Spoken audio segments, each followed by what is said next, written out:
বিসমিল্লাহির রহমানির রহিম। আলহামদুলিল্লাহ ওয়াসসালাতু ওয়াসসালামু আলা রাসূলিল্লাহ আম্মা বাদ। প্রিয় দর্শক, আজ আমরা আলোচনা করব পবিত্র কোরআনের সূরা আলী ইমরানের ১৪৪ নম্বর আয়াত নিয়ে। বিশেষ করে এই আয়াত থেকে হযরত ঈসা আলাইহিস সালাতু ওয়াসসালামের মৃত্যু প্রমাণ করার যে দাবি আহমদিয়া বা কাদিয়ানী সম্প্রদায়ের পক্ষ থেকে করা হয়, সেটি কতটা সঠিক সে বিষয়টি সংক্ষেপে বোঝার চেষ্টা করব ইনশাআল্লাহ। আল্লাহ তাআলা পবিত্র কোরআনে ইরশাদ করেছেন, ওয়ামা মুহাম্মাদুন ইল্লা রাসূল কদ খালাত মিন ক্বাবলিহির রাসূল। অর্থাৎ মুহাম্মদ সাল্লাল্লাহু আলাইহি ওয়াসাল্লাম একজন রসুল মাত্র, তার পূর্বে বহু রসুল গত হয়ে গেছেন। অনুবাদ ইসলামিক ফাউন্ডেশন। এই আয়াতের দুটি শব্দ বিশেষভাবে লক্ষণীয়। একটি শব্দ কদ খালাত এবং অপর শব্দটি আর রসুল। প্রথমে আসি কদ খালাত শব্দটির ব্যাপারে। আরবি খালাত শব্দের মূল অর্থ হলো গত হয়ে যাওয়া, অতিক্রম করে যাওয়া, চলে যাওয়া ইত্যাদি। প্রসঙ্গ বিশেষে এর দ্বারা মৃত্যুবরণ করাও বোঝানো হতে পারে, কিন্তু শব্দটির মূল বা আবিধানিক অর্থ সরাসরি মৃত্যু নয়।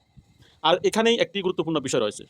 আল্লাহ তাআলা চাইলে এই আয়াতে মৃত্যুকে সরাসরি বোঝানোর জন্য আরবি শব্দ মাতা বা মৃত্যুর সুস্পষ্ট কোনো শব্দ ব্যবহার করতে পারতেন, কিন্তু তিনি তা করেননি। বরং ব্যবহার করেছেন কদ খালাত, যার অর্থের পরিধি আরও ব্যাপক। গত হয়ে যাওয়া, চলে যাওয়া বা অতিক্রম করে যাওয়া। কেন? কারণ দুনিয়া থেকে চলে যাওয়ার পদ্ধতি একরকম নয়। কেউ মৃত্যুবরণ করে দুনিয়া থেকে চলে গেছেন, আবার কারো ক্ষেত্রে আল্লাহ তাআলা ভিন্ন পদ্ধতিতে তাকে দুনিয়ার মানুষের দৃষ্টির আড়ালে নিয়েছেন। হযরত ঈসা আলাইহিস সালাতু ওয়াস সালামের ব্যাপারে পবিত্র কোরআনে আল্লাহ তাআলা বলেছেন, বাল রাফাহুল্লাহু ইলাইহি, অর্থাৎ বরং আল্লাহ তাকে অর্থাৎ ঈসা আলাইহিস সালাতু ওয়াস সালামকে নিজের দিকে উঠিয়ে নিয়েছেন। সূরা আন-নিসা আয়াত নাম্বার ১৫৮। সুতরাং কদ খালাত শব্দের ব্যাপক অর্থকে সামনে রাখলে শুধুমাত্র এই একটি শব্দের ভিত্তিতে প্রত্যেক পূর্ববর্তী রসুলের মৃত্যুবরণকে অপরিহার্য অর্থ হিসেবে দাঁড় করানো যায় না। এবার আসি দ্বিতীয় শব্দ আর রসুলের দিকে। এখানে আর রসুল দ্বারা, যেহেতু শব্দটি বহুবচন, অনেক রসুল বা বহু রসুল বোঝানো হয়েছে। এটাই প্রচলিত অনুবাদ ও ব্যাখ্যার একটি গুরুত্বপূর্ণ দিক। ফলে আয়াতের বক্তব্য হচ্ছে, মুহাম্মদ সাল্লাল্লাহু আলাইহি সাল্লামের পূর্বে বহু বা অনেক রসুল গত হয়ে গেছেন। এখন কেউ যদি বলেন, যেহেতু বলা হয়েছে পূর্ববর্তী রসুলগণ গত হয়ে গেছেন, তাই এর দ্বারা হযরত ঈসা আলাইহিস সালামের মৃত্যুবরণ করাও প্রমাণিত। তাহলে এখানে একটি মৌলিক প্রশ্ন আসে, এই আয়াতটি আসলে কেন নাজিল হয়েছিল? আয়াতের শানে নুজুল বা প্রেক্ষাপটের দিকে তাকালে বিষয়টি অনেক বেশি পরিষ্কার হয়ে যায়।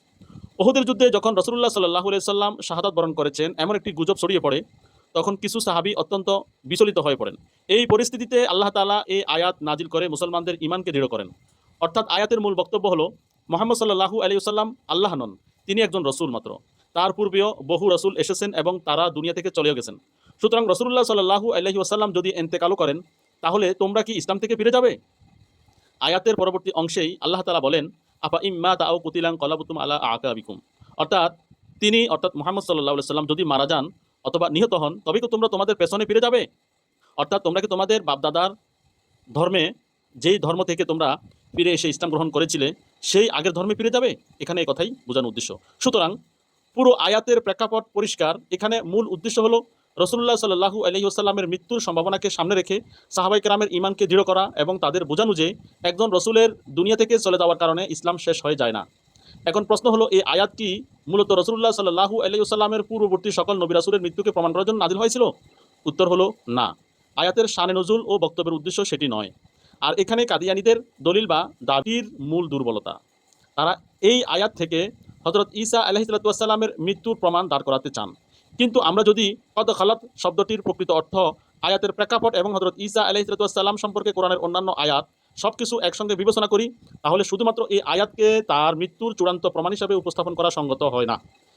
আরেকটি বিষয় বিশেষভাবে লক্ষণীয়, যদি কদ খালাত দ্বারা এখানে শুধু মৃত্যুবরণের উদ্দেশ্য হতো, তাহলে হযরত ঈসা আলাইহিস সালাতু ওয়াস সালামকে এই আয়াতের অন্তর্ভুক্ত করার আগে তার ব্যাপারে কোরআনের স্পষ্ট বক্তব্য বাল রাফাহুল্লাহু ইলাইহি, অর্থাৎ আল্লাহ তাকে উঠিয়ে নিয়েছেন, সে কথাটিও বিবেচনা করতে হবে। কারণ দুনিয়া থেকে গত হয়ে যাওয়া এবং অবশ্যই মৃত্যুবরণ করা দুইটি বিষয়কে সব ক্ষেত্রে এক করে দেখা যায় না।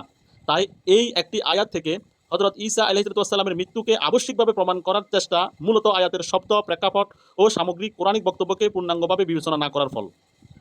এবার আসুন কাদিয়ানীদের নিজেদের নীতিমালা ও কোরআনের ব্যবহার থেকে কদ খালাতের অর্থটি আরও পরিষ্কার করি। কাদিয়ানীদের প্রথম তথাকথিত খলিফা হিকিম নুরুদ্দিন লিখেছেন, अलिफ व लाम अगरचे उमूम और इस्तिग़राक़ की माना भी देता है मगर खुसूसियत की माना भी देता है। हर दो माना अपने अपने मौका पर ले जाते हैं। অর্থাৎ আলিফ লাম যদিও মুক্ত ও ইস্তিগরাকের অর্থ প্রদান করে, কিন্তু ক্ষেত্রবিশেষ শর্ত প্রযোজ্য অর্থও প্রদান করে থাকে। উভয় অর্থ যথোপযুক্ত স্থানে গ্রহণ করা হবে। তাসদিকে বারাহিন আহমদিয়া পৃষ্ঠা নং 104 উর্দু এডিশন।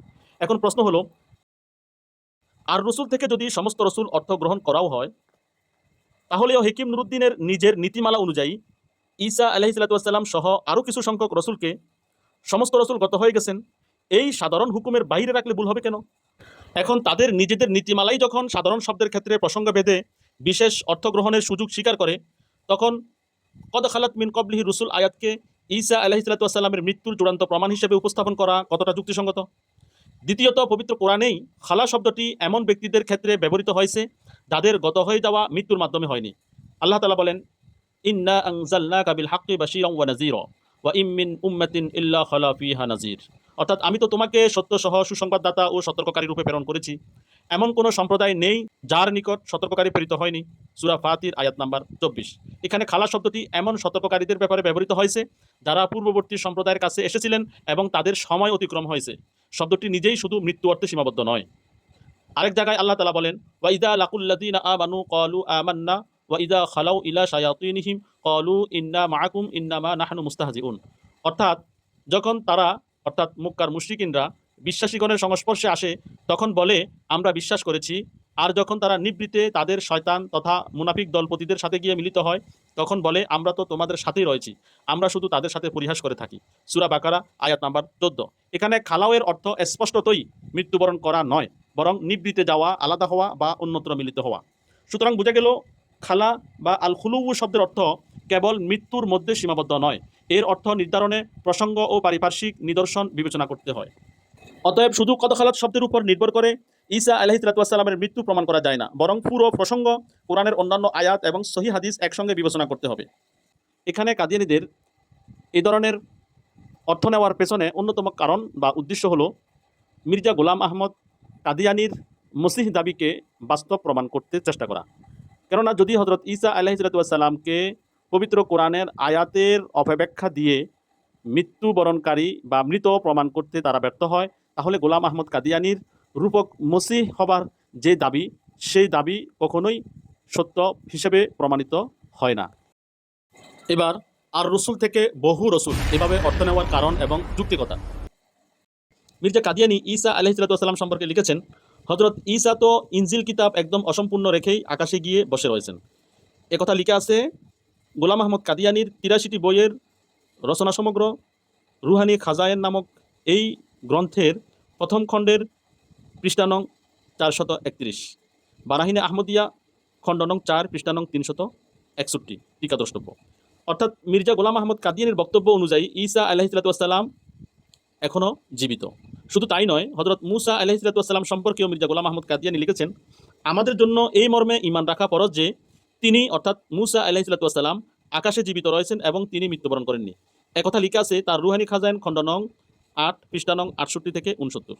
অর্থাৎ কাদিয়ানীদের নিজেদের কথিত মসিহ মির্জা কাদিয়ানীর লিখিত বক্তব্য থেকেই প্রমাণিত হয় তার বিশ্বাস অনুযায়ী অন্তত ঈসা আলাইহিসসালাম ও মূসা আলাইহিসসালাম তারা দুইজন এখনও মৃত্যুবরণ না করেও জীবিত থাকতে পারেন। এবার আসুন কাদিয়ানী খলিফা হেকিম নুরুদ্দিনের বক্তব্য দেখি। তিনি সূরা আলী ইমরান আয়াত নাম্বার 146 অনুবাদ করেছেন, और मोहम्मद तो एक रसूल है, पहले उससे बहुत रसूल हो चुके, फिर क्या अगर वह मर जाए या कत्ल किया जावे तो फिर जाओगे उल्टे पाँव पर। फसलुल खिताब लिमुकद्दिमाति आहलिल किताब, पृष्ठा नम्बर 28, রচনাকাল 1887 থেকে 88। অর্থাৎ মুহাম্মদ তো একজন রসুল মাত্র, তাহার পূর্বে বহু রসুল হইয়াছিল, অতঃপর যদি তিনি মৃত্যুবরণ করেন অথবা নিহত হন তবে কি তোমরা উল্টো পায়ে ফিরে যাবে? অর্থাৎ মুসলিম উম্মাহ যেভাবে আয়াতটির অর্থ বুঝে আসছে, কাদিয়ানীদের কথিত খলিফা হেকিম নুরুদ্দিনও মূলত সেই অর্থই গ্রহণ করেছেন। যদি কদ খালাত অর্থ পূর্ববর্তী রসুলগণ সবাই মৃত্যুবরণ করেছেন হয়, তাহলে মির্জা কাদিয়ানী কেন ঈসা আলাইহিসসালাম ও মূসা আলাইহিসসালামের জীবিত থাকার কথা লিখলেন? আর যদি মির্জা কাদিয়ানীর নিজের বক্তব্য অনুযায়ী কিছু রসুল মৃত্যুবরণ না করেও জীবিত থাকতে পারেন, তাহলে সূরা আলে ইমরান আয়াত নাম্বার 146 সাধারণ বক্তব্য দিয়ে ঈসা আলাইহিসসালামের মৃত্যু কিভাবে প্রমাণ করবেন? কাদিয়ানীদের নিজেদের প্রতিষ্ঠাতার বক্তব্যের সঙ্গে নিজেদের অবস্থান মিলিয়ে দেখা উচিত। সবশেষে আমরা বলতে পারি, সূরা আলী ইমরান 146 নম্বর আয়াতের মূল উদ্দেশ্য হলো রাসূলুল্লাহ সাল্লাল্লাহু আলাইহি ওয়াসাল্লামের ব্যাপারে সাহাবায়ে কেরামের ঈমানকে দৃঢ় করা এবং তাদের জানিয়ে দেওয়া যে একজন রসুল দুনিয়া থেকে চলে গেলেও তার আনিত দিন শেষ হয়ে যায় না। অতএব এই আয়াতকে বিচ্ছিন্নভাবে নিয়ে হযরত ঈসা আলাইহিসসালামের মৃত্যুর চূড়ান্ত প্রমাণ হিসেবে উপস্থাপন করা যথার্থ নয়।